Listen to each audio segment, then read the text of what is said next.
In part 2 of The Blue Perspective, the 8 new officers in training are learning about use of force, arguably one of the most talked about police tactics around the country right now. ABC 6 News reporter Jacqueline Harold shares how officers are discussing when and how much force should be used.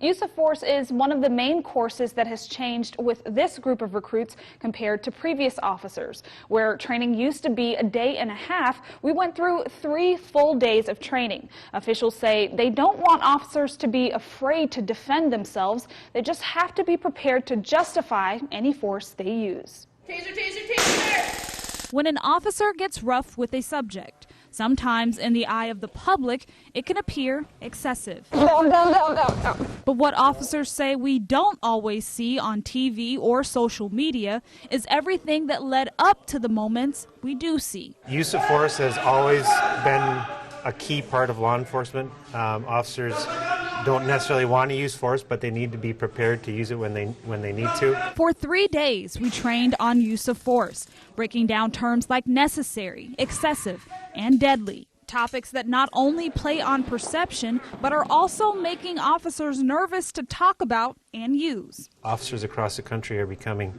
because of what's going on, reluctant when they should possibly use force. So what is appropriate use of force? Well, first, it means you have to try to de-escalate the situation. And de-escalation is not something that is a choice for them to use. We expect them, they will try and de-escalate when they're able to. After first trying to de-escalate a situation, if a person starts to resist, some form of force becomes necessary.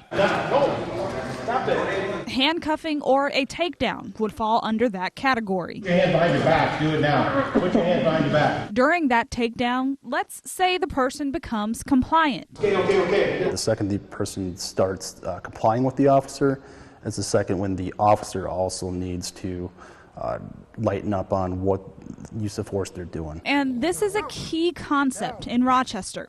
When resistance ends, excessive force begins. It's a constant reminder on the training room walls that an officer continuing to use force after a subject stops fighting back, well, that's when use of force becomes excessive. When bad things happen in law enforcement and excessive force is used, it's because an officer got upset, lost control, and did something that they, after it's over, probably wish they wouldn't have done. And then there is deadly force, a scene that's become all too familiar across the country. He's breathing right now. Check his pulse. But officials say the use of deadly force should be the last option unless it's truly necessary. With any type of force, we were taught that you have to be able to explain your decision. And an officer who can't is not a good officer. No one wants to go to work in a day and be forced to get in a physical altercation. And from a mild experience, I can say I agree. Cross. All heel strike. In one of our last training exercises, we got a taste of what it's like to be in a brief altercation with someone determined not to go to jail. Although the scenario doesn't compare to what some officers experience on the street, it was a great example of how real and unpredictable being an officer can be. And an example of how, in split seconds, things can escalate on the street.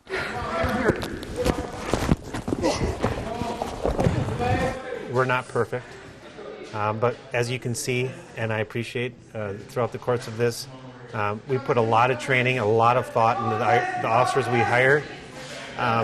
And we equip them to do the right thing and protect this and serve the community.